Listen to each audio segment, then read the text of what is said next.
Hi, we're taking a break with Jacob, Josh, Tony, Zay of Othiel. Yeah, what's up guys? Hey, how's it going? How's it going? Thanks for taking your time and doing this. No problem. Of course. Thank you. It's a privilege. Yeah, I mean this is a beautiful home and I feel like this is a nice setup, like just the color of the couch and everything. Yeah. It's a perfect setup for an Othiel interview. Sick. I'd imagine everything is black, but it's like yeah. So where are we right now? we're at my house. I just moved here with my girlfriend in Chino Hills. Yeah. How do you like it here so far? It's cool. Chino Hills is, I don't know, I didn't think that I would be living here. There's like not a ton to do, but Yeah. there's good food and it's cozy and we have a park nearby. Okay. And yeah. Very suburban town. Yeah. Very suburban town. Yeah. Right on. So you haven't found like a scene here yet, then? There isn't. Oh, there is. No. It's honestly, I feel like when we go, because she's like really tattooed also and dresses very alt, and I feel like sometimes like when we go places, like people look at us weird, like but it's cool. She was paying a crazy amount of rent for her salon, and so now she has it like in the house and everything, and so it's working out.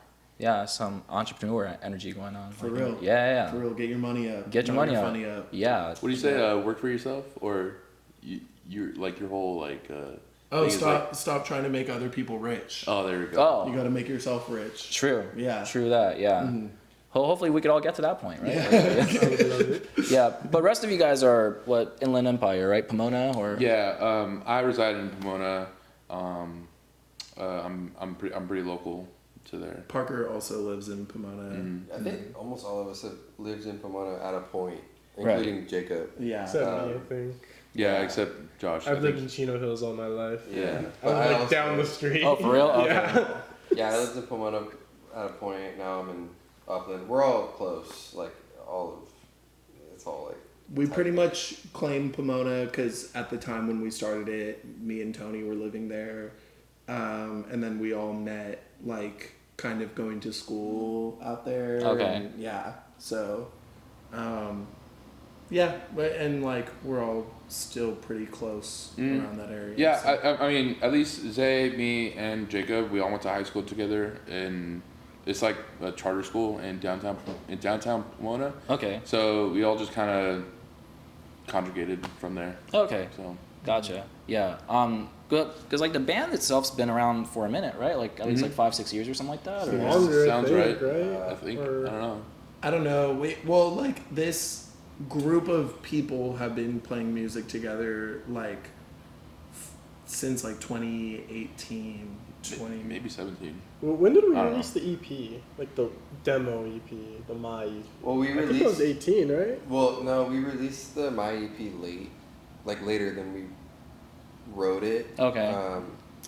I think the EP came out in 2020, but we had those songs already for like 2 years. I think probably 7 years. Okay. Yeah. Gotcha. Okay. Then you probably like played around smaller shows like Bridgetown DIY and stuff like that, right? Like back in the day. Yeah. My old band played there and stuff too. So like, sick. Cool. What band was that? we were called Cheer Up Charlie. We were Cheer Up like Charlie. Cool. the guy who ran the band, he called it Scrambient because it's kind of like scrams and like kind of shoegaze or something, like, you know. Cool. But we did some shows at like Bridgetown DIY and played with some cool bands in the past too. Yeah, it was a short-lived thing, and like, I mean, if you see like the screamo scene back in like 2015 to 2017, people barely came to the shows. For like, you know? sure. Yeah. We for sure played a lot of shows with surf rock bands and dream pop bands. Yeah. And then we did, in 2016 and 2017, me, Josh, and Tony were in another screamo band. And that was like even less people cared about that. And then I'm trying to think. Yeah, like we saw like See You Space Cowboy and Letters to and Catalonia. Letters to Catalonia, all at Bridgetown, and yeah, nobody was there like ever. It was crazy. Yeah. Yeah. I was super. It's really funny. Knumears were like the ones that like, because we weren't really playing shows until like 2023. We had been like, we would practice like here and there, just like writing and stuff. After COVID, and then like Knumears hit us up to play a show, and we were like, okay, yeah, like that sounds cool. And kind of none of us like had any clue that Screamo was back the way that it was. Yeah. And then we saw them, and we were like, oh shit, like people, like first of all, kids are like doing it, and it's cool. And second, like people actually care. Like that's a trip, because none of us knew that was happening. At all. I think after that show, we like all dug deep into the Instagram sphere and we're like, why? Like, what happened? And then like we saw like how it escalated. You know, it like just got more and more popular. Yeah. And then we started playing like more and more shows with all these bands that we've never heard of. Like, Yeah. I think we played our next show after that was like Widow Dusk and like Bracera, like right after that house. Oh yeah, Yeah. at And it the was- Victorville. Yeah, and it just was mind blowing. It was so interesting to see. Yeah, I feel like the last couple of years for you guys must have been like one hell of a whirlwind, right? I mean, like, Oh yeah. Yeah, we started and just didn't stop. Like we played a lot. yeah, Yeah. yeah. So, But it was good. We had to. Like we wanted to, I guess, be a part of the resurgence. Because we finally had an opportunity to not play with surf rock bands. yeah, Finally have a chance to play a show and not clear the room. yeah. Because we were the only band that sounded the way that we did.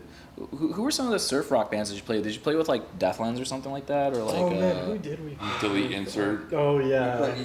yeah. Not surf rock, but Well, Delete like Insert. yeah, Yeah. We like played with J-pop, Delete Insert. We played with Witch and Alleys. Half Grass, Half Witch and Grass. Alleys. A lot of the like, if you know like the Lancaster scene, like Blueberry. Yeah. and Oh, Collars Blueberry. and- Okay. Yeah. Okay. Yeah. So more like And then like dream pop bands, like J-pop and I think we played with Juice, like Yeah. Juice's old band, which was just called Juice, and they were like very Beach Fossils-y. Who's the one we played with at the um, Smell? They were really kind of Oh, In Vitro. in vitro. Yeah. we Yeah. played a lot with this band called Foliage. Oh wait, yeah. wait, you guys know Foliage? Okay. Yeah, Yeah. Manuel's a friend of mine. Yeah. Okay. Oh, okay. nice. Yeah. Yeah. Yeah. There was so- only like one other artist that was kind of like us at this time. We'd play a lot with. They've had a couple names, but they were called Eras. They were called Joy Loom after that. But they were like one of the only bands in that like scene that Well, were like Quiet Fear, kind of too. like I was gonna say, and Quiet Fear now too. Christian from Joy Loom plays in Quiet Fear. He's the drummer. Yeah. Yeah. So yeah, Quiet Fear have been the homies for a long time. Long time. So we haven't been Yeah. like completely alone, but like, yeah, we had like a couple. of Yeah. us. So I'd say Quiet Fear was like the other band that's kind of like, hey, you're playing a similar type of music. Yeah. Yeah, for sure. Yeah. We played with them. We used to have a little DIY venue in our friend's garage in like 2017. And we played like multiple shows that were like just like us, Joy Loom, and Quiet Fear, just us three. And it would pretty much just be like us watching each other. Yeah. Yeah. It'd be like in invite there. only stuff. Yeah, just like vibing in the garage, watching each other play. It was kind of awesome though. It was like Yeah, it was like kind of like watching each other practice. It was really sick. It was we just cool. we'd be like DM for address and then like not reply to anyone. Like, just It would be like fans and then like friends of the band. Damn. So what do you think kind of started this whole resurgence of like the genre then? Like, or I don't know if it's called a resurgence, but I guess sort of like the rise of it, right? Like TikTok. I mean, I think Yeah. I would call it a resurgence because I think a lot of what the kids now are like gravitating towards is like all the stuff from like the 90s, I would say. Yeah. Like that kind of stuff, and so it is bringing back all of that. But yeah, like Josh said, I think TikTok was really big for it. I think I don't know. Like Tony said, I think we just saw it like boom on social media. I think it's just like all alternative music too. Like any like alternative scene kind of just got big because of TikTok. Yeah, like not for even sure. just screamo. Like hardcore is getting pretty mainstream now. It's crazy. Like these bands that I would go see at like Chain Reaction and like 200, 300 people would show up and they're like playing Coachella and shit now. So it's like everything alt. Yeah, I think there's like something with, I don't know. I think that there's something with like this kind of generation of younger people that there's like a romanticization. Is that the word, romanticization? Yeah. Of like, just like older shit, like 90s, 2000s. True.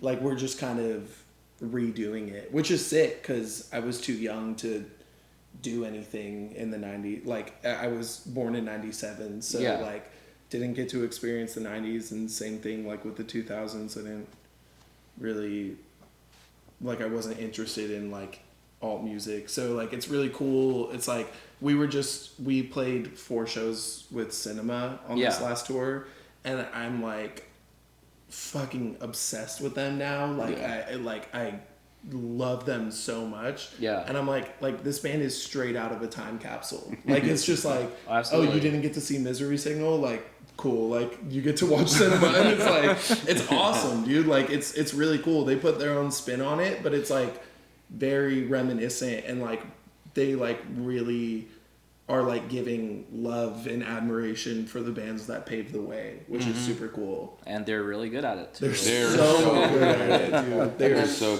good. The same thing happened like when we saw Knumears. Yeah, for sure. You know, like it was, not only were we seeing a resurgence, but they were doing it well, like very well. And I think that's what got us really excited to be a part of it, because it was being done right. Yeah. I see. So if you guys didn't play shows until 2023, like what was kind of like happening like within that time post COVID? Were you guys kind of like practicing and like hoping to like get some shows, or like what was the situation like? We were gaming. We were gaming all the time. We were gaming, and then Final like Fantasy, and then like Jacob was just like kind of like sleeping on some riffs that he hadn't really fully finished yet. Yeah. And then just, you know, when the time came, like all of the ideas came forward. Well, we had booked studio time right before COVID hit. So we were going to put out like the album that came out in 2020, like at the end of 2023. Yeah. We were going to record in 2020, and then and then COVID hit, and we were like whatever. And like we really didn't want, like, I don't know, we go through phases. We're kind of in a phase right now where we're like, yeah, maybe it's time to quit. Like we're kind of tired of doing the thing. And so like I think for a couple years we were just like, yeah, like maybe we'll put out the album, maybe we won't, but we're definitely not going to be playing shows. Like we're just kind of chilling. Sure. And then we go through phases like that, and then we spend a long enough time away from like being in the band, and we're like, oh, I really actually miss that a lot. So well, we had that time, and then we played one show in 2022. I think it was like in February.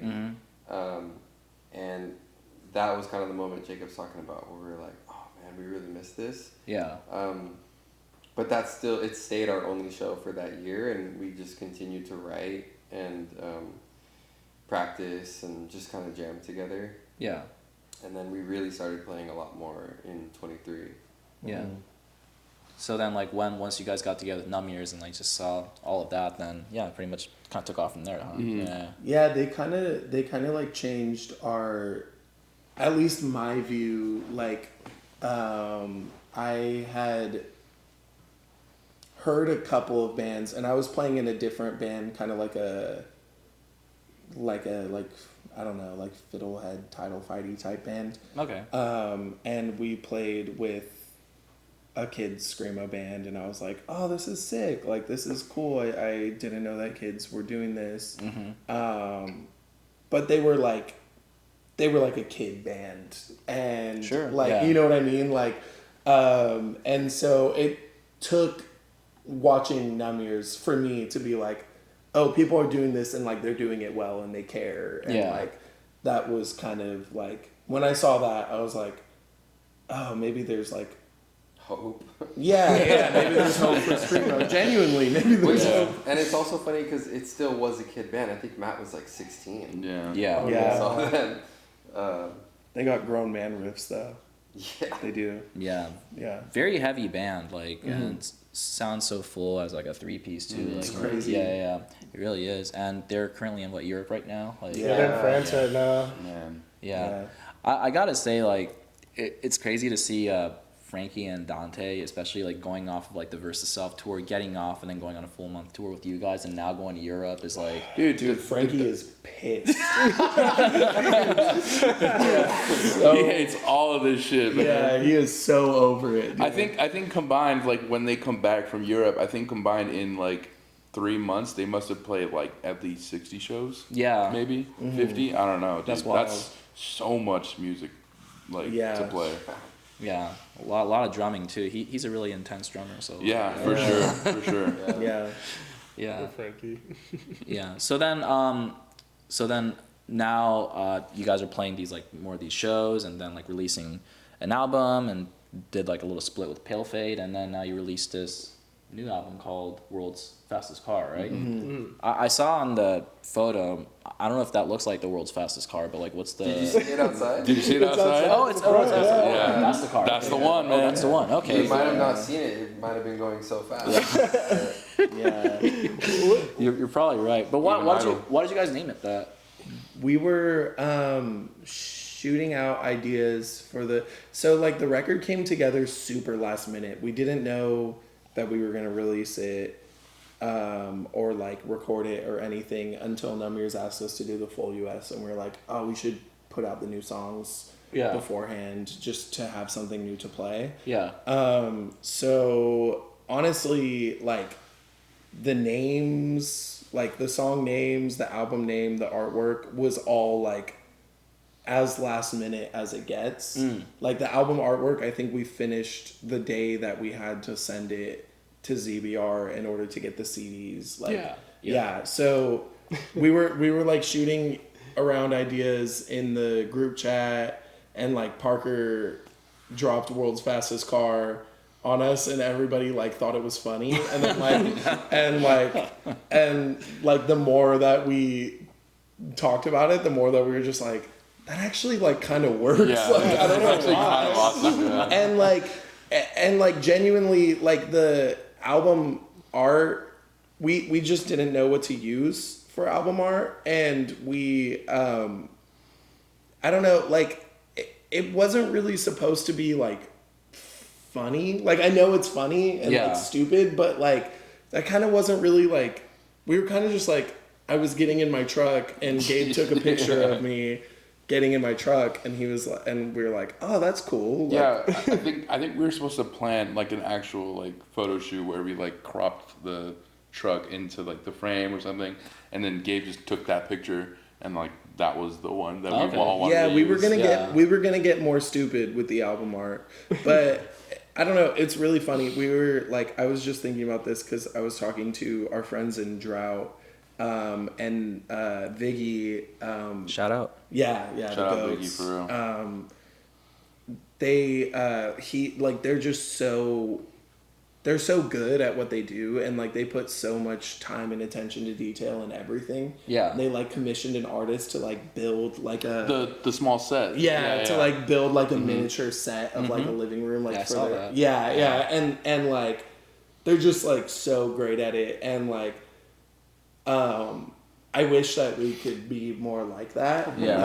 But just none of us, like, it's kind of just like we like, I don't know, like we didn't put any effort into the aesthetic. I think we're really on top of like producing the album and like making it sound the way that we wanted to, but then when it comes to like anything else. making it, we're like, oh wait, we have to like come up with a photo and like an art piece and like a song names. We didn't even have like song names for the tracks until like maybe a week before recording. Yeah. Right. Yeah. We're also like so intense, like Tony said, we're so intense about the music and so focused on the music itself that I think when it comes down to the little details, we just want to have fun with it. Yeah, you yeah. know? Yeah. Like we put all our effort and energy into how it sounds. Now we're like, yeah, let's just do something fun. So. Yeah, because I listened to one of the old interview that you guys did, and you guys, I think you said something about how like Stones You Throw went through like so many drafts that like it kind of finally came to the point of like this is it. But like, so did you guys have that song for a long time, or is that did you guys have like all those songs like for a long time? Like Mainly like the riffs for those songs. Like yeah. Stones was like what it is now. Like if you listen to like the first draft of it, when we played it like a couple times live, and it's a completely different song. I see. Like we just like picked out the riffs we liked from like the original draft, and we made it like new parts. We basically almost completely redid the song. Okay. Yeah, I pretty much only know how to play guitar in drop C, and I only know like how to play in like one key, whatever that key is. Okay. And so like essentially all of the riffs that I write are interchangeable. And Yeah. so when we like put songs together, a lot of times it's like hey, I have like 30 riffs. Like literally I just have like a folder in my phone of riffs, and then like as a band we like pick out stuff that we like and like rearrange it. And so that's why like a lot of this stuff too, like I feel like the old album had this, but like the new album I feel like has a lot of it, of just like slow downs and speeding up and like just a lot of like literal like timing changes. And it's like mainly I feel like because the riffs are like written to sound good at a certain tempo, but the other riffs sound good at a different tempo, and like none of them are necessarily written as like the same song. They're just like riffs that end up working together. So yeah, Stones had a ton of iterations. Walk Through Walls we've been working on for like a year and a half. That was a hard one. That one was like literally so many different versions of it. And I think at this point the only original part of that song is the intro, and every other part is different from the original version of it. Yeah, I think that's my favorite song on the album. Sick. Mine too. Hell yeah. Thank you. I think so. And when I listen to your music, I notice how like you guys are very like a lot of songs have like it's very party. It's like very lots of parts to it. Kind of progressive in a way, like you know. And but also a lot of the melody that you add to it too, it's very pretty also at the same time, you know. What is it called? When it comes to like writing these songs, like what, I don't know, were there like certain bands that you wanted to try to like implement, or like, you know, because like instead of like going into like just riffy stuff, like I see that there's a lot of twinkly stuff in there. Like are you guys all fans of like Midwest emo or anything like that, or are you guys fan of something that's more like Deaf Heaven-ish, or like what are you guys into? We all love Algernon. Oh, you guys all love Algernon. We all love Deaf Heaven. Zay does all the like melodic stuff. I so he can answer that. I love all kinds of stuff like that. Like American football was like really big for me when I was younger. And then of course like Algernon and Deaf Heaven. I also really love Coldplay. A lot. That was like a formative band for me when I was younger. All the like early stuff, like the 90s stuff that they did, early 2000s, like those kind of like pretty melodies just kind of like stuck with me when I was learning guitar. And so I wouldn't say that like I necessarily draw from that, but when I was learning how to play guitar, that's kind of what was ingrained in me. And so I just love like those very like pretty riffs. Yeah, it helps the song become a lot more catchy, I think, too. Like, you know, yeah, it really catches like the attention of people, because of course like people could like mosh to it, but also like for those that's like outside of that, it's like still really nice to just even listen, you know. So yeah, so I really like that. But the Coldplay part, I think it's there in the music, you know. I think Parachutes is one of the best albums ever. Yep. It's emo, I think. I mean, I think so, yeah. it's emo. Yeah. Yeah. What was that Coldplay song? Speed of Sound. Yep. Is that the one? That's on X and Y. That's the best Coldplay song, That's one of the in my best opinion. Coldplay songs. Is that the one with the riff that goes? That's it. Yeah, that's Othiel. that's Othiel right there. That's For sure. Like that stuff is like what was just like ingrained in me. Yeah. Yeah. Okay. Shout out Johnny Buckland, dude. Yeah. Sickest ripper. He's the GOAT. Like, you know, I see. That's so interesting, like to be able to kind of hear like that side of the influence in there too. Like, you know, are there like other bands that you guys listen to that maybe people wouldn't expect you guys be into, or like? I don't know. Anthony like strictly listens to a shit ton of like underground hip hop. Yeah. Oh, for real? Yeah, like one of my, I try to, like, all of my lyrics are kind of trying to mimic some of the people that I listen to. Like, I listen to like Mike and Mavi, Pink Sifu, and maybe. But yeah. Sorry, but anyways, yeah. Earl, yeah. There's some Earl inspiration there, but It's like Alchemist kind of stuff. yeah, exactly. Like all the Alchemist stuff. You know, that's like, you know, just some of the things that they say, like you kind of miss, and you really have to like look at the lyrics to kind of see what they're saying. And a lot of it is super deep, and it all like is around just like friendship and like, you know, just getting back to your roots with like your family and stuff. So Yeah. I thought that was really important. Okay. From what I listened to. Some of Tony's cadences are really cool too, because we'll say that he sounds like he's rapping. Yeah. Like Okay. in some of the ways, like some of his cadences. So He's been hitting like some sick like hardcore frontman moves too. Where like he'll do this sometimes. I'm like, it's fine, dude. Dude, on this. Yeah, it's sick. Okay, so I have never done a call out ever, and I thought, well, first of all, I've done a lot of different things on this tour. I usually face everyone else during when we play, but something just told me to face out in the crowd sometimes and like do call outs and stuff. Yeah. And I think I said, what did I say? I think you said mosh if you don't fuck with ice. Yeah, I said mosh if you don't fuck with ice. Yeah, that was fire. And then I think I said Chicago, show me your moves. Yeah. Rock. There was also God. night where he just went like this. Yeah. Tony is just so like imposing, like on stage, like to see that, like you have no choice. You're so commanding. I mean,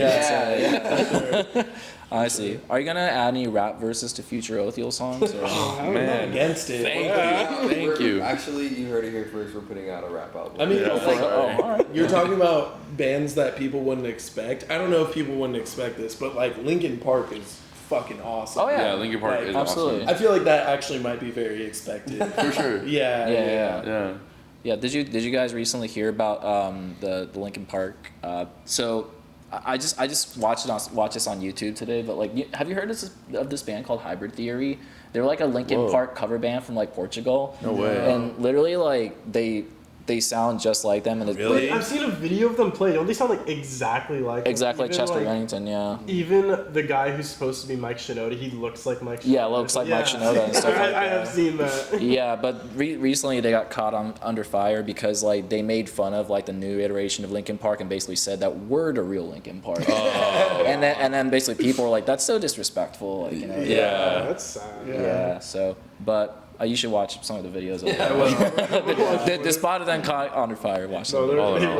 Do they have recordings? Oh, dude, you go on YouTube. There's like, dude, they play like at arena in Portugal and stuff. Oh, what? Yeah. That's cool. Yeah, it's like for a cover band to do that is like, I don't know who else do that shit. They you know? probably are better than watching this iteration of Linkin Probably, Park. yeah. I wouldn't be surprised. Yeah, I mean, I was watching it this morning at work, and I was like, God damn, these guys are pretty fucking good. I'm gonna play more of that. Yeah, let's talk about the Knumears tour that you guys did, because that must have been a movie. Yeah, it was sick. A long movie. Yeah, We were gone for 36 days. Yeah. Yeah. it 36 was- days for them. I joined in on the tour like 2 weeks in. Yeah. And then I had our friend Luke sub in for me, but so I was there for like only 3 weeks of it, but it still rocked. I mean, 3 weeks is still a long time. I mean, it's still Yeah. long. It's still a long felt story I've longer. done, yeah. Was it just 3 weeks? No. No, for me. Oh, yeah. For You guys were there for like 5 weeks. Yeah. Yeah. Did you guys have to like call out of work, or like how does that work out? Well, okay, well, first, I got hired at my job in October, and before I even got hired, I told him straight up, I was like, look, dude, in May, I'm starting this like 40-day long tour, and like, I'm just letting you know now, like, I'm gonna go. And he was like, okay, just put the time in now. So that's what I did, and like, they were able to like adjust around the time I was gone. And yeah, it was pretty easy. That's great. Okay. Yeah. Yeah. Yeah, me, like me Jacob. and Zay had to hire apprentices, or not apprentices, but I mean, essentially, yeah. Like, Yeah. Pretty much. Because both of our jobs are like, we like kind of run the business with like, Mm-hmm.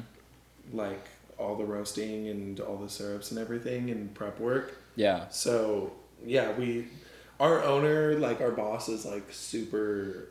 He's like very supportive, and he was like kind of just like, I don't know. He was just like we told him that we wanted to do it, and he was like, okay, like we're gonna figure out how to make this work then. Well, we told him, and I had a conversation with him. He's like, I just want to let you know I'm not happy about this at all. And Yeah. I kind of like froze. And he's like, but we're gonna make it work. Mhm. Like we're gonna make sure that you guys can go do this. Yeah. I mean, genuinely, it was kind of one of those things where it's like we do almost everything for them, and so like it's either like you let us do this or we're gonna quit, and then you have to find people that are gonna do all of this. Yeah. you know? Yeah. So like I think he kind of understood that too. Like it wasn't said, but it was like Yeah. you know, like so. Yeah, he's always been extremely supportive of the band. He let us like use the space in the shop for like a album release. Yeah. Yeah. Yeah, he's a fan. Mhm. So That's great. Like takes care of you guys that way too. So. yeah, Yeah. he's great. Yeah. And what about for you? Like, did you? Oh, my job's really easy to get off work. I work at a gym, so like all I have to do Okay. is just put in the time. And they basically just gave it to me. But he's like, who's gonna take your place? Like, Yeah. I didn't have to do any like special like. Yeah. Well, he missed the first 2 weeks because of school. Oh, I So- see. That was the harder thing to get off. Like I had to like convince professors to like please let me like do like my final early, and they only like gave me like a week early. So Oh, I I see. didn't really. Yeah, it is what it is. But, But yeah. hey, it worked out though, you know. But I will say, like, the amount of work that these two put in, like, to get on this tour was crazy. Yeah. Because I went to go pick up some gear from, you know, the place where they roast beans. And Yeah. I went to go pick up Isaiah, and then I walk into the roastery, and there's maybe like 30 huge trash can bins of beans. Yeah, Yeah. I had to pre-roast. We didn't say it on camera, but we work for a coffee company, and so I had to pre-roast. I think it was 1,900 pounds Holy fuck. before I left. Yeah. Yeah, we're And- pretty busy. yeah. so I see. it was Gotcha. a lot. Yeah, but Yeah. we made it happen. Since there's like three like people that works at a coffee shop in the band, like can I say Othiel's a barista screamo or like? Yeah, that's it. Coffee Screamo, specialty coffee Screamo. Parker's Coffee also worked at a Screamo, coffee shop. Yeah, too. Parker is a barista too. Well, Nice. not now, but Yeah. Yeah, you guys gotta make me like a latte. Yeah, got you. My art is not the best, but I'm sure these guys can do a really nice flower. So. Yeah, a swan. Oh, yeah. Got you. Yeah. You can do a song? Zay's got it. I saw someone make a birthday cake. Oh, what? Yeah, it was kind of crazy. Yeah. I was like, damn, I'll never get there, but Yeah, I it's all mean, good. how far can you go with that shit? You know, it's kind of a... Yeah. Pretty I know, far. yeah. They have like, don't they have like competitions for like pulling? Yeah. Oh, throwdowns! Oh my god! I think I saw Zay went to one time and I was like, this is a I thing? hate throwdowns. Dude, it is so dorky. Like, actually. Like people will pull up with like their own pictures with like stickers on it, and Yeah, I'm like, I went to one kind of like I was like forced to like the shop that I was working at was like, yeah, we have to, like, we're doing this and like I really want all of you guys to come. And I was like, okay. And yeah, homie pulled up with like, he had like a big ass carabiner with like 4 milk pitchers on it. Do you remember? Yeah. Oh, yeah. Hopefully he I hope that is. fucking dork though, dude. God. Do you bleep interviews by chance? I mean, I mean, Cut the name, cut the name. Do you do the blur over the mouth? Yeah, I can silence it. I mean, this thing will be sent to you guys before it's gonna be posted. Oh my god! All right, well, I'm glad you guys got off work and you guys went on a 36-day endeavor, and yeah, I mean, shout out to Knumears for like making that happen. I mean, Christian, right? Oh yeah, your Renaissance, Yeah. dude. Yeah. Seriously, Shout out your We love put it all together. Shout out Christian. Yeah, big shout out. Yeah. So like overall, like the tour experience itself, this was the longest tour you guys ever been on. For sure. Mm-hmm. Yeah. What was were there any like cities that you went to where they reacted very positive compared to like other cities? Like were there like certain spots where you're like, damn, that show was crazy? New York. New York was a crazy show. Yeah, New York would really showed love out there, and it was really dope to see. Yeah, Market Hotel was super fun. Everyone had a good time, and yeah, it was cool. Every Texas show. Oh, for sure. Yeah. Always. Every time we're out there. By the way, especially Denton. This was our Yeah. first time going to Denton. Yeah. They go hard. Yeah, just like shout out to Texas DIY. I don't know Yeah. what it is, but like every Texas band we play with rips, and every time we go to Texas, like every show is awesome. Yeah. It's just like It's a lot of love there. professional ass DIY bands, all of them. Yeah. It's crazy. I Promised the World to Boats Between Tongues and At first, oh, that's a good band. my point of view. My point of view. Yeah. They were so fun to watch. Yeah. Trembler. I don't know if Trembler. you listen to Trembler, but I don't think so, no. You would love them. Okay. Yeah. Pale Fade. That's their Pale record Fade. right there. To Oh, the okay. right of, yeah. Oh, nice. Yeah, they're and Pale Fade. Yeah, yeah, just like an insane amount of awesome bands in Texas. Yeah. Especially the that My Point of View record is like so good. It's They're so so good. good, It's so dude. good. Yeah. I loved their like photo op. Yeah, I thought that was photo shoot was so so cool. Yeah. Super cool. yeah. I love that. So you guys played with them too then? Mhm. Okay. Yeah. We played we two shows with them. two shows. We played 2 shows. Yeah. Okay. Nice. Yeah. What was the what would you say was like the downside of like the tour experience? Like what was like the toughest thing about it? Weather. Yeah, the heat. We were like following a heat wave on the East Coast, and that was kind of gnarly. We were following a heat wave and a storm. Okay. Yeah. Oh, wait, we gotta bring up what happened to Knumears. So, their van got struck by lightning. Yeah. Oh, on tour, so they had to miss the Tampa show in Florida. Oh yeah, I remember that. Yeah, I think like I saw it on Instagram. or And something. yeah. nobody like believed it. Like even we didn't believe it at first, but like even to this day, when we tell people like you guys are lying, I kind of like, believe it. like- Or like I believed that at first because of the storm that we were driving through. Yeah. I was like, this is kind of dangerous. Like Yeah, it like was scary. something bad is going to happen. Like, and then sure enough. Tony does this thing where he makes fun of me for being gullible, and so like he like Can you tell him the yeah, one that you fell for? We'll be like in the van, and he'll be like, "Oh shit, a dragon," and I'm like, "What?" Dude, it's like, it was so easy. Yeah. And I'm all the way in the back, like in the trunk of the car, and he's driving, and so I can't see anything. And I'm just like, Jacob, look, there's an alligator on fire, and he goes, like, dude, there's nothing So I was like, I was like sleeping in the back of the van, and I woke up, and he was like, dude, Knumears' van got struck by lightning, and I was like, okay. And then I went back to bed, and then like 30 minutes later, I looked at my phone, and I was like, oh shit, they really serious. Got struck by lightning, right? So did they end up like fixing the band? Like, They did pretty quickly. So from what they told us is like when they got hit like by the lightning, they said that all their lights in the car just went up. Yeah. Like, and they were just driving like that for a while until they had to stop at the dealership. And they said that their like computer chip to their car just fried. Oh shit. So they had to get a new one installed. That's so crazy, man. Yeah.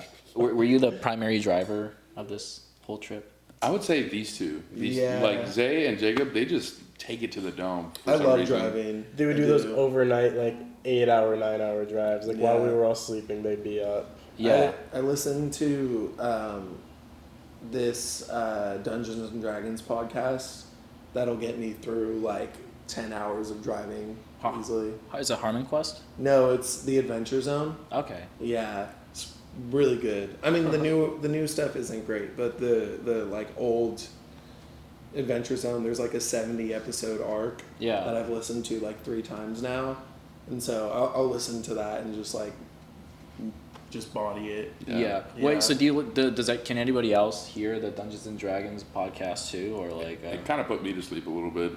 Like, I mean, like, yeah, it's like a good thing. It's like a very, it's very soothing. Yeah. Okay. Just to hear people just hang out and play Dungeons and Dragons. Yeah, Like, alright, I'm gonna fall asleep. I was listening to it, Jacob, a couple nights too. I'd listened to it too before, but it was nice to have. I see. Okay. Yeah. So for you, it's like a Dungeons and Dragons podcast. But for you, what do you listen to when you drive? I was listening to a lot of music. Coldplay? Yeah, which is funny because when I'm home, I listen to like podcasts. Okay. When I'm just driving to work and stuff. But I was listening to a lot of music. We also if we were all awake at the same time, we were listening to a true crime podcast. Oh yeah. Oh, nice. Okay. And that was kind of fun. Yeah, I don't know. I liked driving too. I like it. Yeah. Yeah. So we did most of it, but everybody drove like for the most part. Yeah. Yeah, Josh put in like a solid 1 or 2 hours. Yeah. Josh is kind of like Josh is like, pretty he much contributed always for passenger princess. Yeah. I did drive the least. Not 2 hours, but I did drive the least. Dude, Josh was driving. Oh my god. No, Dude, no. Where were we going? We were going to We were going Nashville. out. It was overnight, and we just hit like the worst roads like imaginable. This fool kept on going. It was like 2:00 in the morning, and he kept on going. Dude, I can't see. Okay, because I just the brights were broken on the van, so like you couldn't use the bright lights. Yeah. And he was like, and he kept on like squinting and being like, I can't see. And I was like, dude, I'm fine. Like I can see fine. Can I drive? And he'd be like, no, I got it. And he's like swerving on the literally. okay, because like we like At like 55, by the way. It was like 50 miles per hour. It's just like, off, dude. okay, no, because like I like took a Oh, go for it. Okay. Yeah. I took like a wrong exit, and we were just like on this like back roads, like a sundown town, Yeah. and it was like the thinnest road ever. It was pitch black, and I was just like stressing, like, Yeah. And then Jacob was stressing out, so stressing me out. So like I'd like kind of like lock in. I'm just like, just shut up, dude, just shut up, like. Because like The road was maybe as thin as the van was. Oh so. shit. but that's like the entire. It was. But also like the van, it's not a great van. Yeah. This steering wheel was barely even like on the thing. Like it would shake. You have to make constant micro adjustments just to keep that thing straight. There was like, it was an awful van, honestly. Yeah. So like driving down that road like that, I was just like, I can't fucking see anything. Did you guys invest in a van? Like, is this like borrowed from somebody? We borrowed it from someone. Yeah, it got us through. Yeah. For sure. Okay, yeah. I mean, I'm glad that you guys didn't get into any accidents. And Yeah, stuff like that, yeah, for sure. That feels like it's kind of a common thing, right? Where Yeah. like, Genuinely surprised. I think that was the biggest thing I was like stressed. I was about. like waiting for it. I was like, I was having some like, happen. Final Destination as like Yeah. moments. it's gonna happen at some point. We broke down once in we broke down in Vegas. Yeah. I wouldn't even call that a breakdown. I was just the AC stopped working. Oh, okay. Well, we had to get it repaired. It took too long. We missed our Arizona show. Ah, shit. But that was like in the beginning of tour. There was no way we were gonna not have a working AC. Yeah. So we just, missed our show, but the rest of it was good. Okay. Yeah, and the gear didn't get stolen or anything like that. No. Exactly, yeah. I We think left my guitar in Chicago, we left a couple of things behind. and then Oh, did Matt's V4 too? Yeah. we left a few amps at certain places. Yeah.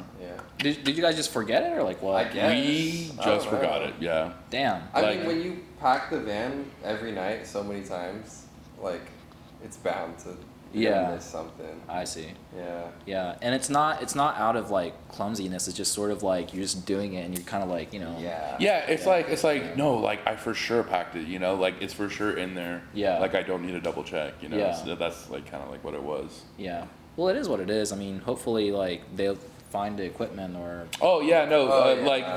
the venue like messaged us saying like, hey, is this your guitar? And then sure enough, it said Othiel on the case, and so Okay. we were able to contact the venue and get his guitar back. So Okay. not all is lost. And same thing with some of the amps. Like the venue hit us up being like, hey, we found this amp. Does this belong to you? So I see. thank God that it's in their hands, and Yeah. they're really nice about it. So There you go. Okay. No, I'm glad it all worked out. Did you guys sell out all the merch? Almost. yes. Well, yes at Oh, first, yeah. because like our first way up, we were getting to the west, and I think we sold out of our shirts by like Texas, I think, and then we had to pick up more merch in Chicago and Philadelphia.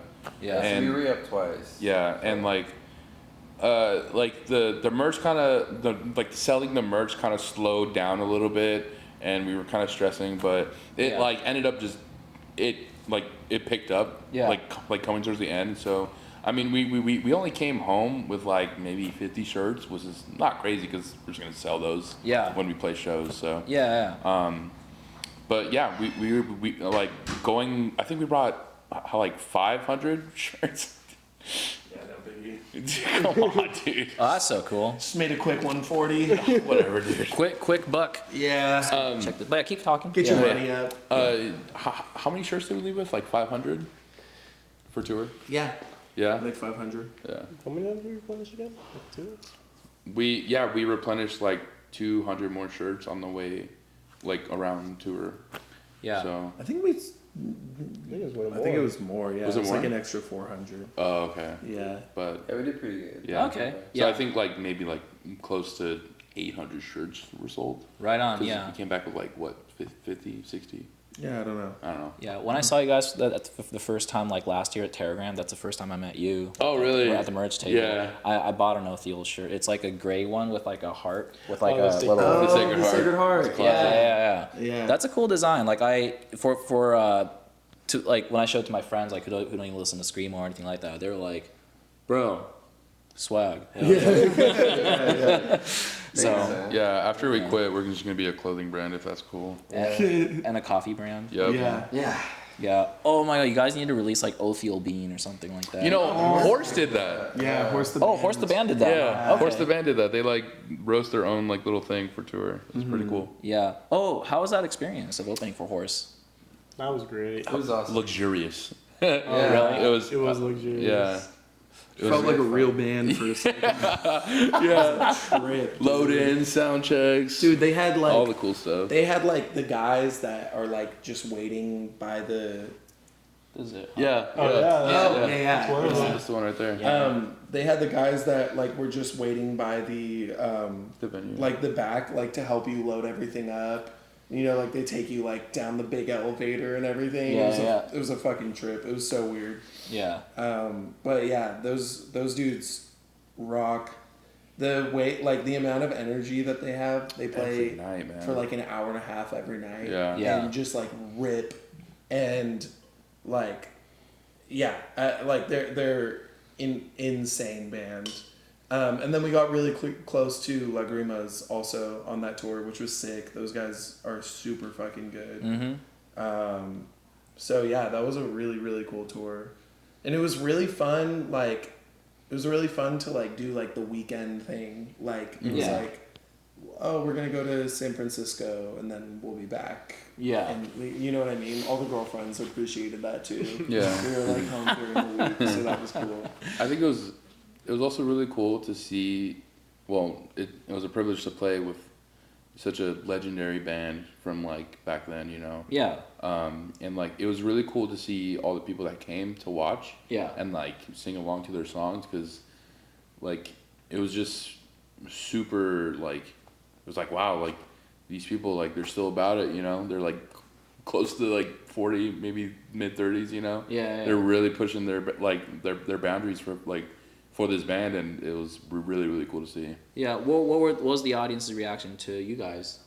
They really liked us. Okay. Yeah, they like really liked us. I think after that tour, I just like happened to just like search us up on Reddit, just to like see like, you know, If anybody's talking shit. yeah, just like I just want to see like what they thought about us, you know.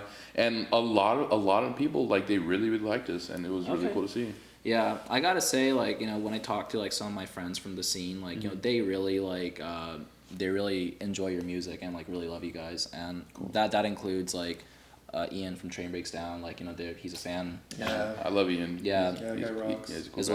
well as Timmy Moreno. I don't know if you guys. Oh know yeah, him. yeah. So he's an old friend of mine. Like, so during the time when I used to play at program with my old band, like, For sure. I would play shows with him, and he always, like, you know, says good things about you guys too. Oh, so, that's like, cool. yeah. Yeah. He'll be like, yeah, I love Othiel, man. I'm like, yeah. So it's That's great. funny because I'm like a closeted, insanely huge See You Space Cowboy fan. Yeah. Like, I fucking love that band so much. Yeah.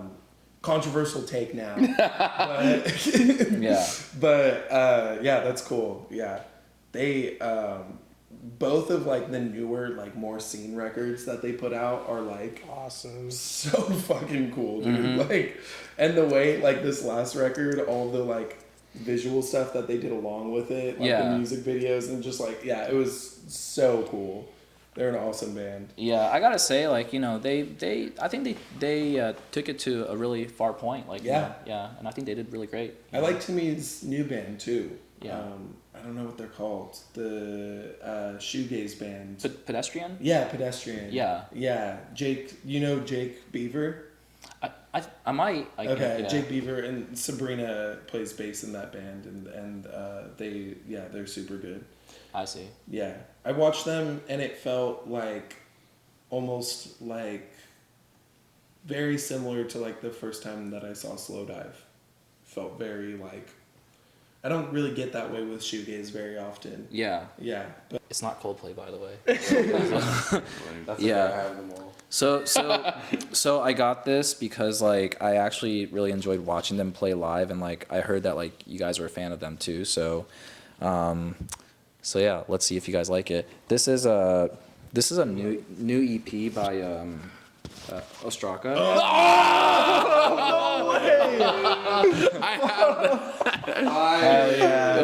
Oh my god. Okay, well, I bought one when Yeah. we played, so somebody else. Yeah, can this hold one's on. I also pre-ordered it like a year ago when they announced it. Yeah. yeah, This is so That's awesome. the Yeah. greatest band of all time. Literally the greatest band. Yeah. So you want to know, like, how I discovered them? I literally discovered them like a few weeks ago. So, like, I was at Home to Heart, and then like they had like the merch booth, you know, and then I was talking with Gus, who's the you know, the vocal guy, and we were just like hitting it off, and I was like, and I'm like, yeah, what time are you gonna go on? It's like, oh, at this time. Yeah, you should definitely like come watch us. I'm like, great, and I was like, wow, what a sweet guy. And Yeah, like, and very, very nice guy. Yeah, and once he's on stage, I was like, holy shit! Yeah, The most intense shit that I've ever sure. seen, and they were the best band of the weekend in my No, opinion. I'm telling Yeah. you, like genuinely, we played like almost 30 shows, and we've played with them before. We played with them in Chicago. Yeah. But like literally, they are the best to ever do screamo. Yeah. Like they like actually are. The live performance is so intense and like, yeah, it like blows my mind every time. We are like the biggest Ostraa dick riders. It's on video too. Dude, the Like, it's literally on videos, video. the videos of them live, like when like the videos of us watching them are like it's just all aura. We look gone, so dude. lame. Like like we're all just like fangirling so hard. I don't know if there's a video of the DC show on tour, but we're like behind them and we're just like, It's Yeah. fucking embarrassing, dude. No, but I love the performance so much. I mean, there's like some of that, of course, like just this intense, just like fucking chaotic thing going on. But then there's also this like kind of post-rock emo moment, like that's really beautiful. Like like there's some Othiel in there too. Like definitely. That's There's a lot of Ostraa in Othiel. they might actually be our biggest like inspiration. For sure, For probably. sure. Oh, okay. And like you said, Gus is like the sweetest. They all are. Yeah. It was so nice, and it was like kind of surreal that we got to go to Virginia to play with them. Yeah. He took us out for Chinese food. It was- Yeah, it was Oh, that's really nice. nice. It was sick. Yeah. Shout out to Gus and Ostraa. Big shout out.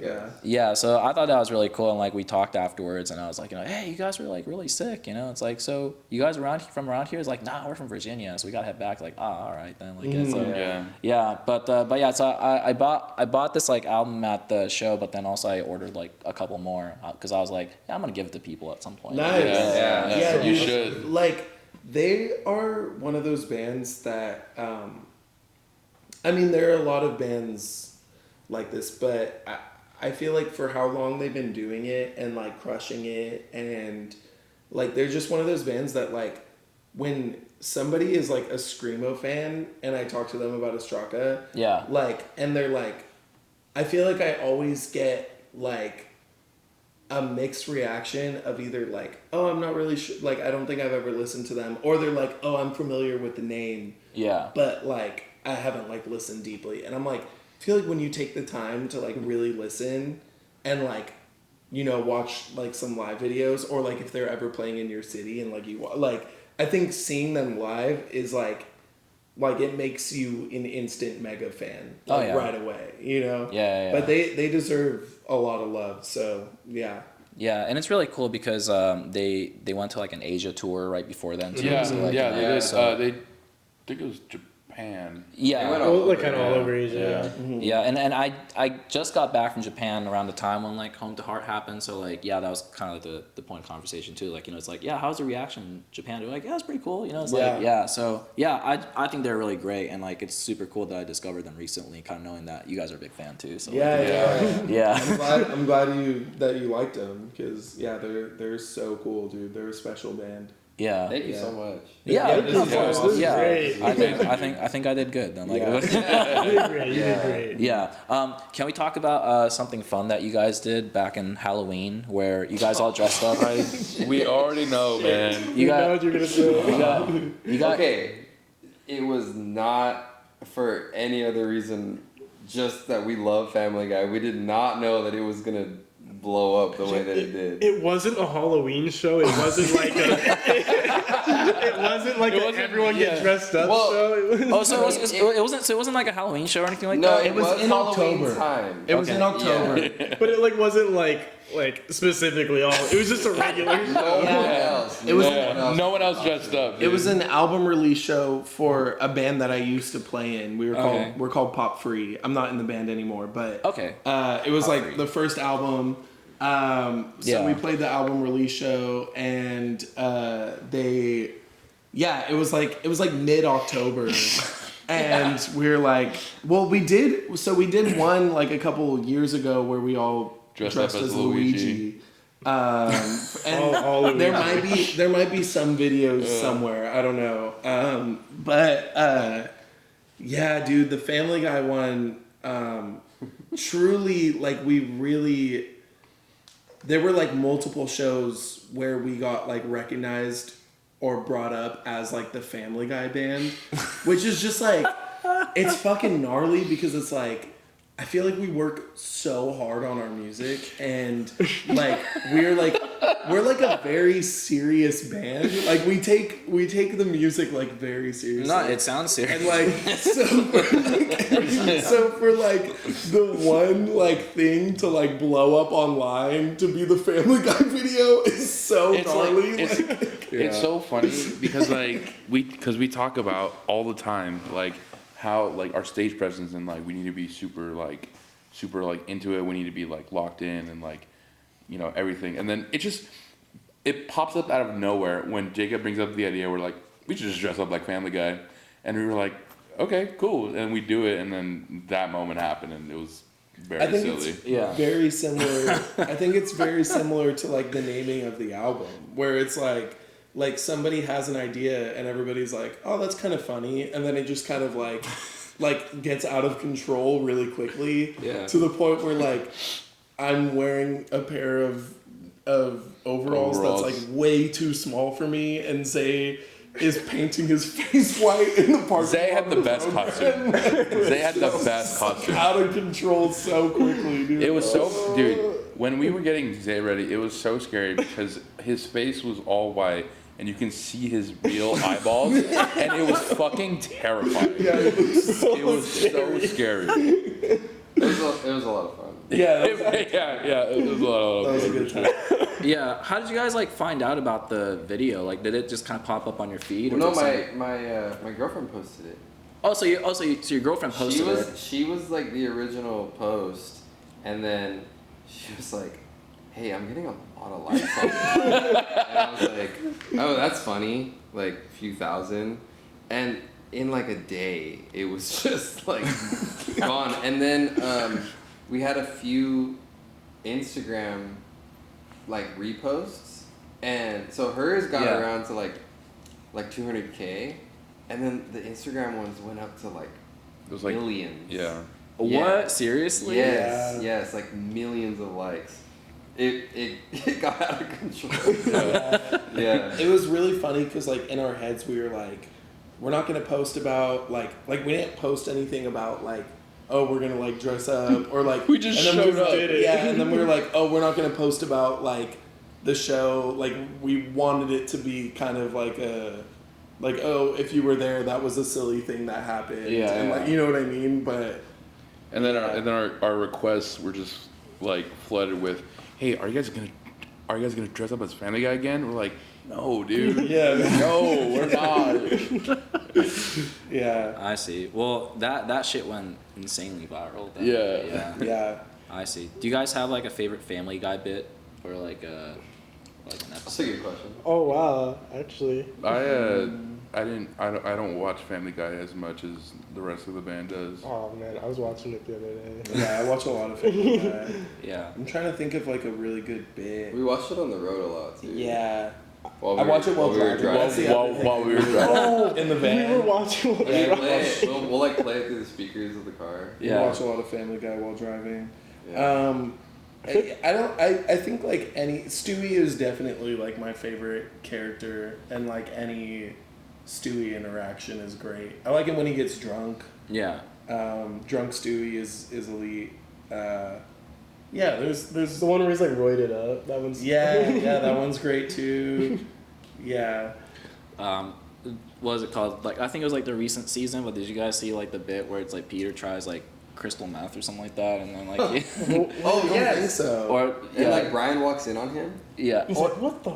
Yeah. It was I forgot what. No, he tries heroin. So what happens? He walks in. It was like the episode about like Meg becoming like pregnant, and then like he just walks in a family. And it's like, hey, I'm gonna try heroin. Let's see what's gonna happen. And then like, and months later, it's like, I think it's working. Oh my god. And then it just gets worse and worse. And then it's like after a year later, he comes back and it's like, hey, rehab really works. Or something. I'm gonna go find this episode and I gotta dig through it. It's pretty recent.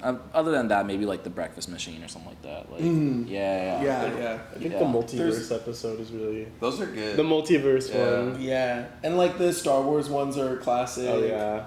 I really love. I think it's what's the reporter's name? Tom Tucker. Yeah, Tom Tucker. I really love when Peter and Tom do the skate edit together. Oh, that's a good one. Yeah, that one's awesome. Yeah. They do like the slow-mo kickflip. Who's the female reporter? Trisha Takanawa or something? Yeah. No, yeah, Family Guy's pretty good. It's It is. It's a big part of Othiel lore. Yeah. Barista. It's just like one of those things that's like, it's so funny. Like, it's so funny to like it. Like, you know what I mean? Like, you like it, and then it's also, like, hilarious to like it because it's, like, just, like... It's stupid. I mean, yeah, but it's, like, also, like, I feel like it's written for, like...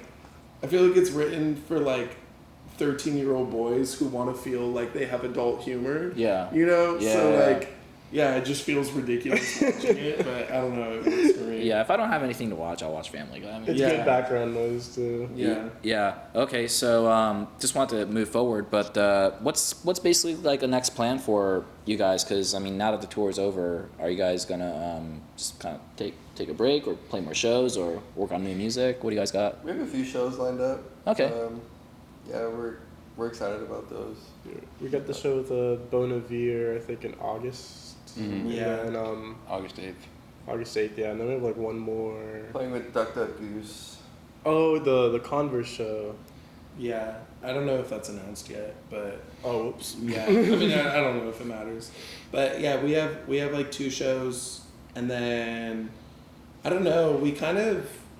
Like, when we left for the tour, we were kind of like... We're ready to... either like not like call it quits, but kind of really like take a step back, you know? Yeah.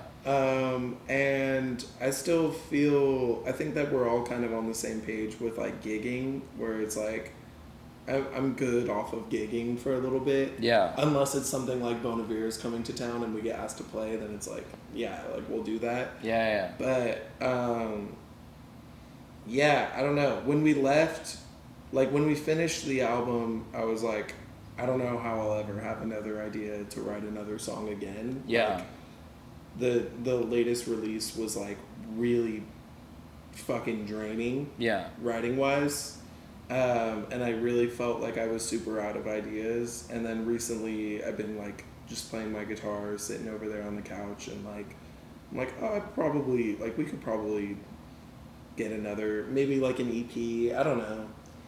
Yeah, it's all kind of up in the air. Yeah, we're for sure. We're trying to chill more. Yeah. So for a little bit, yeah. Cool. I definitely got really inspired while on tour though to like Yeah. write, cause like I think before tour I hadn't even like picked up my guitar in like 4 or 5 months and stuff. But I think like tour really made me like want to write riffs. Just hearing like so many different bands with sick ass riffs and be like, no, I think I got a few like riffs in me. I think I could do it. It definitely inspired me a lot more to do it. Okay. Mm-hmm. Yeah. I also think that, like, you know, some of us are getting like a little older, so like, you know, we got our careers ahead of us. Yeah. Coming up soon, so like maybe playing 5 shows a month isn't the best idea. Yeah. So like, you know, just picking the shows that, you know, we can play, you know, is our go-to right now. Yeah. I mean, like, what is it? Are you guys like in your late 20s or something like that, or? Mm-hmm. Ah, Yeah.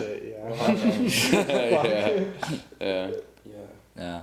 I mean, like, it's kind of interesting to see that, like, especially the scene is like so young predominantly. So then, like, but I don't know. It's kind of cool to like see people that are like older, like, in the scene to like, you know, play and stuff. You know? Yeah, I mean, like I always say like it's like their scene, and like they are nice enough to let us play. Like that's genuinely how I see it. Yeah. Yeah, I mean, like it's super cool. I'm super jealous of like the kids that get to grow up with this. 'Cause it's like totally. yeah, and it seems like you were like into like emo and screamo growing up also, and didn't really have like anywhere, or maybe had spots, but not like what we have now, you know? Yeah, no, I mean, it's like, because for me, I feel like I got into DIY scene kind of late. So, like, you know, so I mean, I went to like my first house show like in college when I was like 21 or something. I'm 35, so like, yeah. So like, but even like going to those like house shows, it wasn't like emo screamo stuff. My introduction to emo shit was like watching TRL like on MTV. Sick. That's Yeah, super yeah. And you know, discovering, I don't know, I mean, it's not more emo adjacent, but like, you know, I mean, watching Taking Back Sunday music videos and stuff like that, and kind of like that was sort of like my introduction to it. And then eventually it was kind of like later down the line when I learned about scrams I was already like 24 or something like that. Okay. So that was with the band and like playing Bridgetown DIY with bands like The Saddest Landscape and shit like that, like, you know, and 10 people will come. Yeah, for sure. Yeah. But no, dude, I am pretty envious of like the people that grew up with this and just kind of like seeing how like the amount of people that are attending these shows is kind of like, it's kind of unreal. You know? Yeah, for sure. Dude, your Renaissance Fest was so ridiculous. It was like crazy. It was crazy. Like a festival headlining Spirit of Versailles and Portraits of Past having 1,500 people in that venue is so absurd. Yeah. Like, it makes literally no sense. Like, Even like the next day too. Like the next day with like Where's the Knumears and like everyone Flowers else Take on the that. Pens. Yeah, everyone else like, on that bill. Like it was just like, wow, like everyone's here for everyone. Like all the bands, like everyone's here to watch them. Like it's crazy. Yeah, I will say that's like the other really cool thing with the scene. I mean, like there's a lot of like stuff like with being an older person and like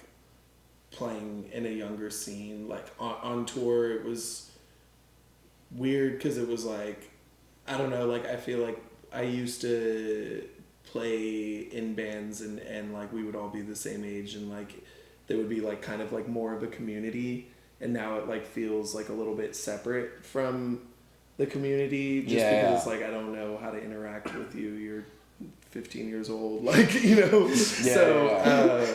Like, but there's definitely, oh shoot, I forgot what I was gonna say. We have to cut this now.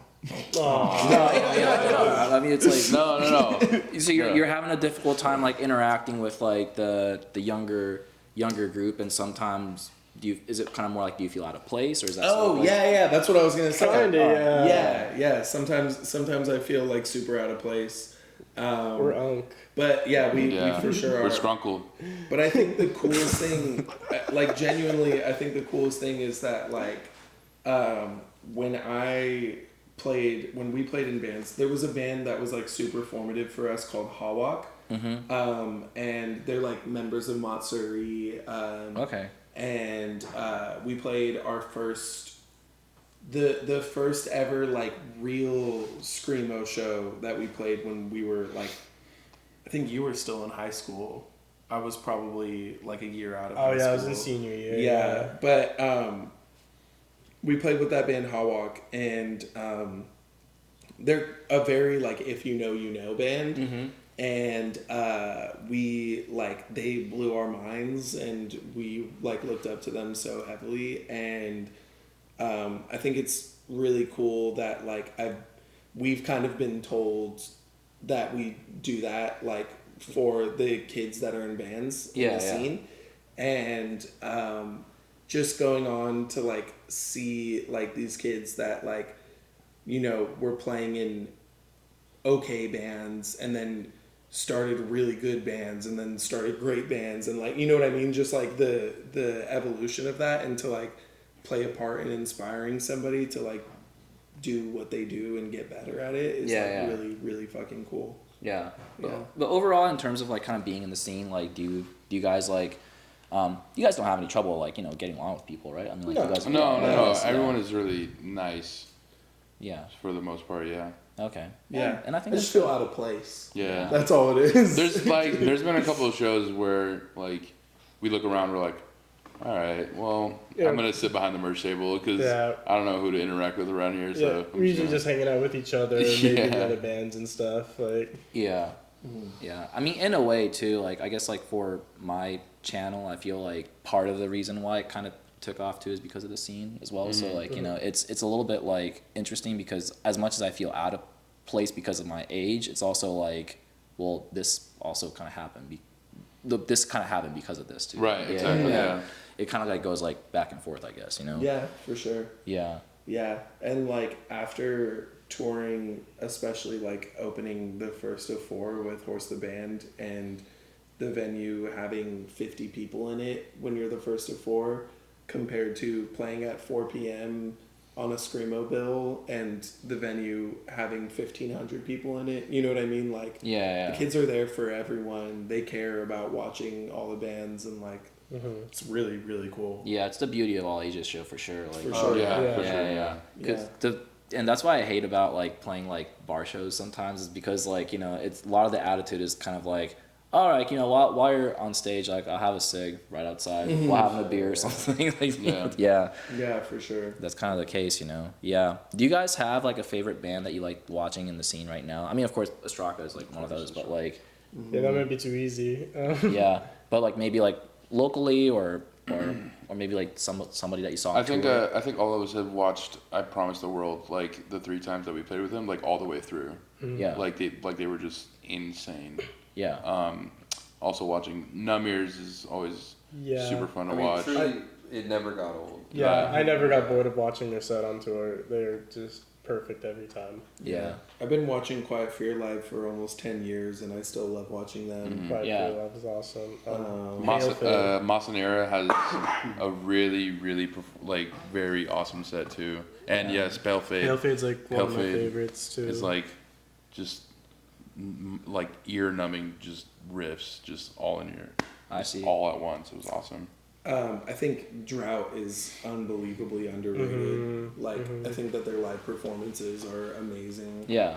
And I think that they're gonna, like, I think that they're gonna blow up after this album. They're so good. Who else in the scene? Train Breaks Down is awesome. Yeah, they're cool. I saw them the other night at the Telegram? Telegram. Oh, Yes. you were there? Yeah, I was. Okay. Yeah, I was watching them from afar. It was they're awesome. One of our favorites on tour was Fake Pollux. Oh yeah, Fake Fake Pollux Pollux was was really cool. cool. My New point of York. view. Yeah. Ulf is just like an It's absolute insane. circus of a band, and it is always fun to watch them. Both and Cash Only Tony. Cash Only Yes, Tony. both bands.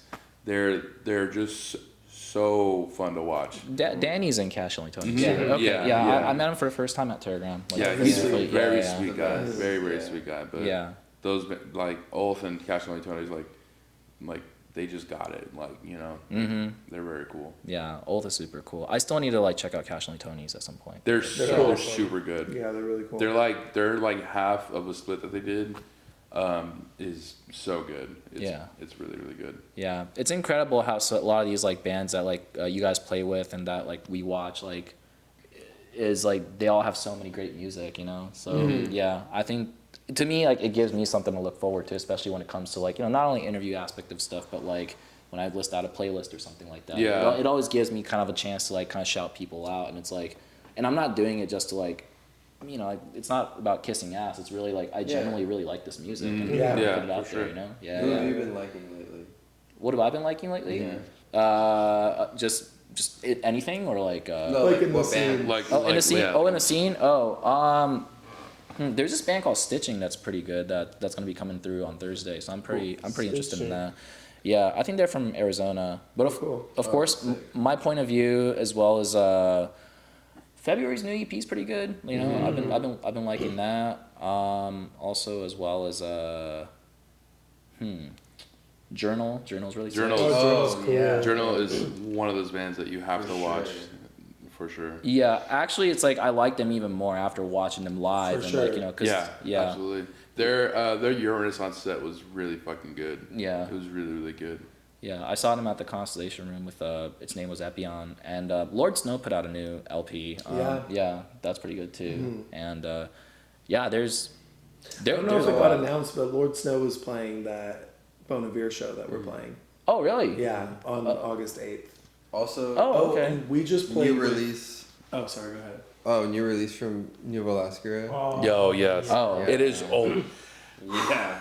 It's heavy. It is so good. Yeah. That first song is insane. Oh What yeah. were you saying about? Oh, I was gonna say we just played with the drummer of Lord Snow's other band. Oh yeah. And they were called Inosuke? Yeah, Inosuke. Inosuke, Yeah. And they were really good. They were It was the awesome. drummer of Lord Snow and the guitarist of Lock Tender, and he plays like a sick ass baritone guitar, with like, and he runs it stereo, and then he has two DD7s, the delays, and the signal is split between the two, and they're both running at different tempos. Yeah. And it sounds like so huge and awesome. And I've never seen anyone, or maybe I've seen someone do that, but I've never like noticed. Yeah. But I was just like, yeah, like I was blown away by how good they were. The best sounding 2-piece band I've ever seen. Yeah, they were amazing. Yeah. What's the band that we played with in Eureka? Racket. Racket does that. Yeah, Racket is Racket is awesome. That's that band is so cool. Yeah. That sounds awesome. Yeah. But you know, with all the bands, with like all the bands coming back, like the revival bands, like who do you want to see come back? Oh, well, what is it? I Wrote Haikus just released that video, right? And like that looks really cool. Yeah. So I'd love to see them live. I mean, For sure. people are freaking out about it already, but like shit, I'd love to see them. Who else? Well, Reversal of Man, like they just announced like few shows, so that'd be cool to like watch. Yeah. them. Are there SoCal shows? I don't think there's any SoCal shows. I think it's yet. just Florida. Yeah, Yeah. I think it's just Florida, and I That's think where that they're shit from. sold out pretty quick. Oh, Novelly, by the way, the band we played with in Tampa, they're fucking so cool. Yeah. They Nice. were They're awesome. they were really cool. Yeah. But me and Jacob have been saying like, if Joshua Fit for Battle came back randomly, like it'd be so over because that band is so good. Honestly, like I think a lot of those bands are going to come back. I mean, Yeah. with Power of Christian, I mean, like it's Yeah, for sure, dude. Yeah, for Yeah. real. That was the sauce. he'll probably bring back Joshua Fit for Battle and the Jazz June or something like that. I don't Dude, know, I like, know. Or I think who he's knows. trying to, or I'm trying to get him to figure out how to get Hope's Fall to play the next year on the song. Oh, Hope's Fall would be great. Yeah. Okay. Just the Satellite Years, though. Okay. Just that album. I just want to hear that album all the way through. Just send an email as a requirement. Only Yeah, play this yeah. record, please. Hey, this random guy, Jacob, said that this is what he wants you to do, so you have to. And he'll pay you. Yeah. Yeah. Also, oh wait. For some reason in my head I was thinking Title Fight, but you don't like Title Fight, right? You did your research. Dude, Call out. Easy. listen, I do not like Title Fight. Don't The cut worst this. take. It's the biggest hot take this It's will It's have. the worst Okay, fucking take, dude. so all right, I say this to everyone. I got spoiled too early on with different emo music. Yeah. What's up, dog? Nothing. Okay, so Where do we go? okay, Title Fight was not my first band to listen to. Like, I feel like when people are getting into emo music, like Title Fight is the one that people listen to. Yeah. You know, and then they like branch off into different like subgenres and stuff like that. But I kind of like skipped that part, and then like I finally came around to listening to Title Fight, and it just did not do it for me as. And that's totally fine, honestly. Yeah. It's not. It's like, well, okay, hold on. Jacob didn't even like Title Fight until like last year when he finally like listened to it all the way through. I mean, I came around. I didn't not like them. I always thought that they were fine. No, And then- that's not. And then okay. all of a sudden, like 2 years ago, Shed became the greatest album of all time in my head for no reason. Because It finally clicked. But yes. Yeah, I think like the way Gen Z kind of looks at Title Fight is sort of like the way I look at bands like Blink-182. Like it's like it's like a big introduction, and I mean they're like my favorite band of all time. So like That's cool. Yeah, Blink is? Blink is yeah. Sick. Okay. Yeah, so like to me it's like Tom DeLonge. I love Tom DeLonge. Like I love Mark Hoppus. Like, Yeah. I love Travis Barker. Yeah, but the thing is like, so to me like that's kind of how I look at it. It's almost sort of like an introduction to rock, but also towards that world. Like Yeah, I think exactly. probably to Gen Z, Title Fight is sort of like how I look at Blink in a way where it's like they're like the greatest thing ever or something like that. Yeah. Yeah, and the thing with me and Title Fight is that I love Title Fight, and like, and I've seen him I was fortunate enough to see them a couple Hell yeah, times. dude, like, that's you know, fire. So, You know, I saw them at Coachella in 2014, Sick. and I saw them for their Hype Review tour with Power Trip, and then damn. was that at the Glass House, right? Or they did play the Glass House, but I saw them at the Region. oh, okay. Yeah. I was supposed to go to that Glass House show, because that was the only opportunity I had to ever see Title Fight, and Yeah, I didn't go. yeah. Tickets were like $20 or something. It was like cheap. I mean, it was still for that time too. It was still kind of cheap, but But I don't know. I guess like yeah, I like Title Fight, but like what you said, like I kind of got into them like around the same time like you did, where it's like they're not necessarily the first emo band that I really Yeah, for sure. I think Title Fight is like, I think that there's a lot of Title Fight that's pretty good, but not like great. But I think that the shit that is like up there is like up there. Yeah. Like Shed is like just like such a perfect album. And like even like specific songs like Head in the Ceiling Fan and like I don't know, like the shit that they did right is like actually perfect emo. You know? Oh yeah. But there's a lot like Hyperview. I'm like whatever about. I honestly didn't rock with Hyperview. Yeah, I'm like whatever about it. Yeah, it's a pretty divisive record. Yeah. Floral Green is my favorite album. Same here. Yeah, Floral Green is great. Yeah. No, definitely. What do you think's gonna happen once Title Fight comes back? Do you think like people are gonna Wow, go what a crazy? claim. I don't think that they will. They're really riding out this like popularity. Like they're gonna. This is blue balling everyone. I feel like, and then they're never gonna do it. Yeah, you know. Yeah. I think it'd be awesome if they didn't come back. Yeah. Not because okay. You're a hater. Okay. Not You're a because hater. dude, I'm No, not. I respect that. I know what you mean. Yeah, it's like if yeah, I don't know. I feel like they should just keep it a legacy as what it is. You know? I say this a lot. I feel like it's every hardcore band's like hardcore and screamo and emo. It's like your responsibility to just like fade off into obscurity. Like when you're done, like no, don't play a goodbye show. Don't like make a post saying that it's your last show or your last release or whatever. Like Yeah. I think it's like part of the culture. Like you should just Go one day away. be gone. Disappear off the face of the earth. And then people should say like either people should do what they're doing with Title Fight, which is like losing their minds and begging them to come back, or maybe occasionally, you know, like when Othiel's gone, maybe occasionally 5 years from now, someone will say like,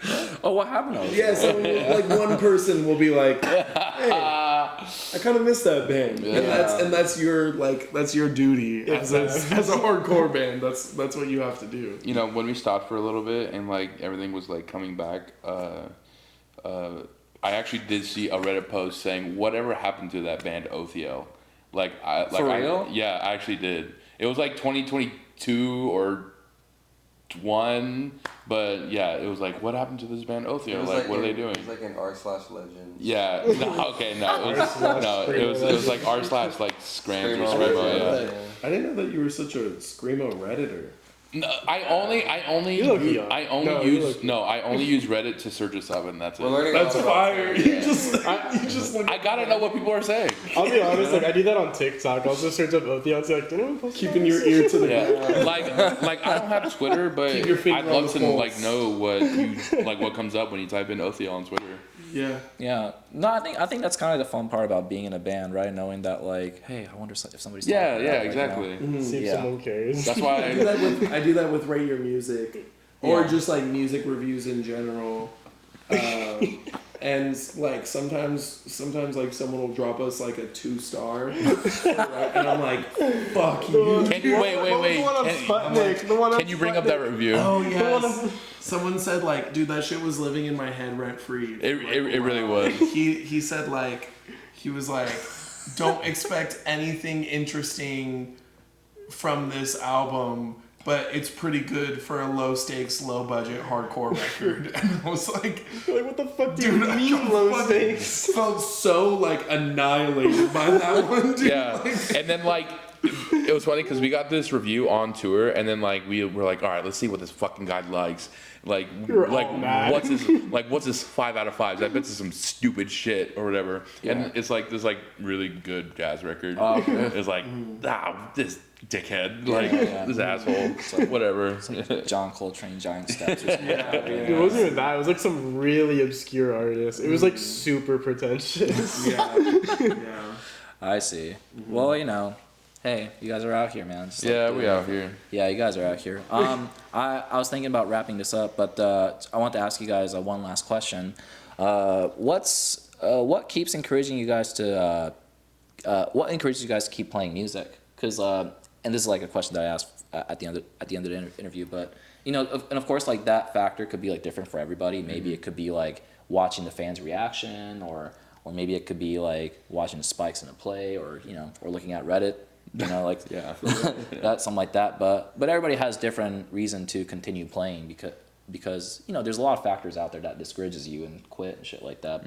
But for you guys, like what keeps you guys going? I would say I realized like towards the end of this tour that performance is just not something that I can live without.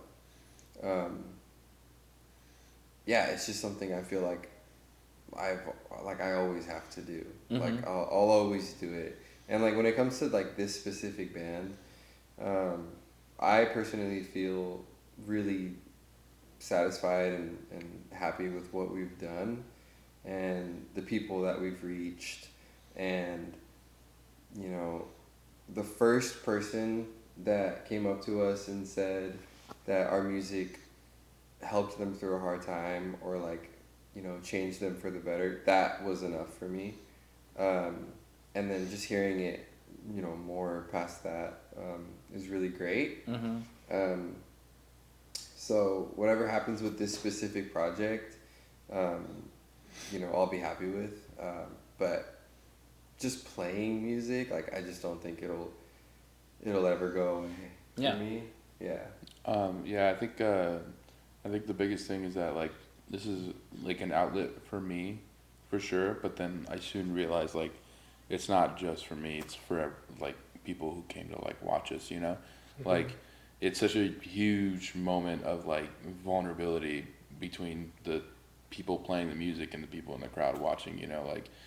Like everyone is there to just open up and like either scream lyrics or mosh or just like bang their head a little bit. But yeah, it's what keeps me going for sure. Yeah, I think like especially me, I always like battle with the idea of like quitting music like all the time. Like these guys know it plenty. Like I'm always like, oh, I don't know if I like music anymore. I don't know if I like playing music anymore. And then that was getting like pretty bad. And then we played this tour, and then I kind of just realized like, damn, what would my life actually be like not playing music with my best friends? And I was like, damn, what would I feel like there'd be something missing if I wasn't playing music like at some point. And then also hearing like people, we got like a lot of like really kind words on tour, like how they really actually like loved us. It was all really genuine, and it really helped me being like, okay, yeah, like this feels meaningful. Like it feels very meaningful. Yeah. What about for you? Probably the money. Okay, because I know Othiel's paying the bills, and then like tattoos or barista stuff is like just a passion project, right? So probably like the money, the fame. What else?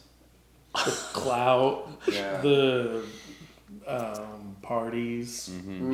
Oh yeah, we party hard. That's us, dude. Yeah, we party so hard. Right on, yeah. They say one thing about Othiel, they can party. That's what that is like. That's what they say. And like, I mean, that's all because of Screamo. That like Screamo taught me how to party. Right. So, There's the straight edge side and there's the party side. Party screamo. Yeah. I mean, I feel like it's probably like a mix of what everyone said. Yeah. I don't know what I would do if I wasn't I love playing guitar. Yeah. And I love riffs. Yeah. And I mean, like for this band especially, it's like we've all been best friends for like almost 10 years now. And when the band's not doing anything, we're like not hanging out very often. And so like that's like a huge part of it too. Yeah. It's like keep the band going because then I get to hang out with my friends. Yeah. Like touring is like the best part of touring is everything but playing the show. Yeah. It's like hanging out with each other all day. Being in a different city. So like Yeah, I'd say that. Yeah. No, I think you guys have been together for a while, so you guys all have like very good relationships, So I think it's really, really nice. And also like I appreciate you guys taking your time talking about this because like it's kind of cool to like I've been wanting to do this for a long time, so like I could kind of personally get to know everybody in here is like really, really nice and stuff.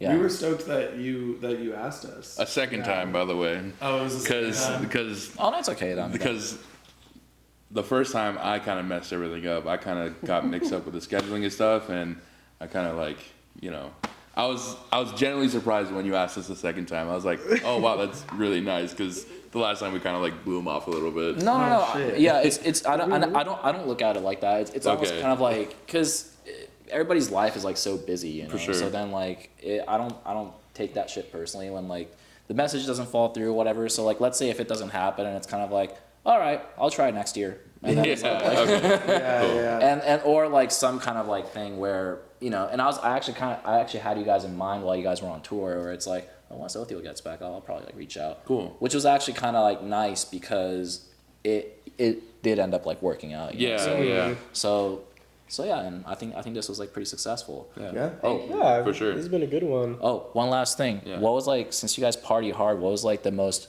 party hard moment during the tour? Dude, in Vegas. I think Vegas. Wait, that was it. In Vegas, we drove from. Hold up. Boise. We drove from Boise, Idaho to Vegas overnight, and we pulled up to the Vegas Strip at 5 o'clock in the morning, and I think Dante lost like $200 gambling at the roulette table at 5 o'clock in the morning. Yeah.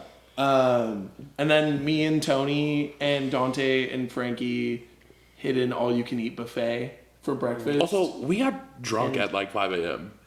Yeah, I had 2 tequila sodas. Yeah, like there's always people constantly walking around being like, "You want a drink?" And we were like, "Okay, like sure." Like we just woke Dude, up. the vibes. I don't know if you've ever been in a Vegas casino at 5 a.m. I have. The vibes are odd. Yeah, the vibes are super odd. The vibes are strange. But yeah, that $80 buffet hit though, for sure. Yeah. $80? I'm not gonna talk about that anymore. That was fucked up. I wasn't there. For breakfast. I wasn't there for that day. Yeah. I don't even think that was a party moment. That was just a manic moment. Yeah. Everyone just felt crazy. Yeah. I don't even know. Yeah. Did they serve like lobster eggs Benedict or something like that? Like, I mean, There was lobster. there was lobster. And there was eggs Benedict. I don't know if they had a combo kind of situation. Yeah, I didn't want to eat shellfish around I that. thought that 'cause he's allergic and he needs to grow up. So Yeah, that shit is nerdy. yeah. Well, either way, I appreciate you guys doing this. Just to conclude, don't forget to follow Othiel on Instagram, and don't forget to follow Take Break Kaza on Instagram, YouTube, as well as TikTok. And I think we had a lot of fun, and catch all their shows and listen to all their music. Have a good one. Peace.